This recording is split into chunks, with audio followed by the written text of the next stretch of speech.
তার জন্য আমরা প্রস্তুতি নিব, তার যাবতীয় কার্যক্রমে এই সেন্টার কমিটিকে করতে হবে এবং এটি নির্ভর করছে সেন্টার কমিটির সভাপতি এবং সদস্য সচিবের ভূমিকার উপরে, এই কমিটির সদস্যদের ভূমিকার উপর নির্ভর করছে।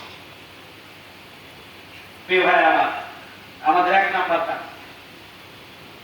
এই জন্য জনসম্পৃক্ত সমস্ত প্রোগ্রামে প্রার্থীকে উপস্থিত হওয়ার জন্য দাওয়াত দিতে হবে।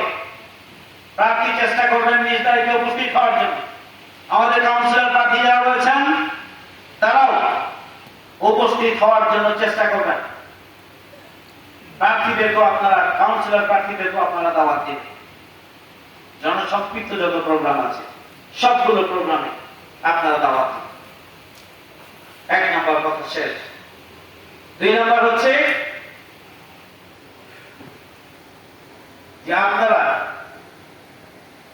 নির্বাচন কমিটি, আপনাদের দায়িত্ব হচ্ছে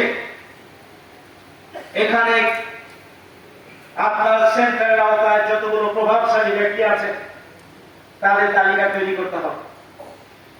তালিকা তৈরি করে তাদের সাথে সম্পর্ক স্থাপন করতে হবে। এই সম্পর্ক স্থাপনে আপনি ভূমিকা রাখবেন। প্রয়োজন হলে থানা সংগঠনের সহযোগিতা নেবেন, প্রয়োজন হলে আসন পরিচালকের সহযোগিতা নেবেন, প্রয়োজন হলে নমিনি সেখানে ছুটে যাবে। নিরলসভাবে লেগে থেকে যারা এলাকায় প্রভাবশালী, যারা ম্যাটার করে, যারা ফ্যাক্টর, যারা সমাজের নেতৃত্ব দেন, স্থানীয়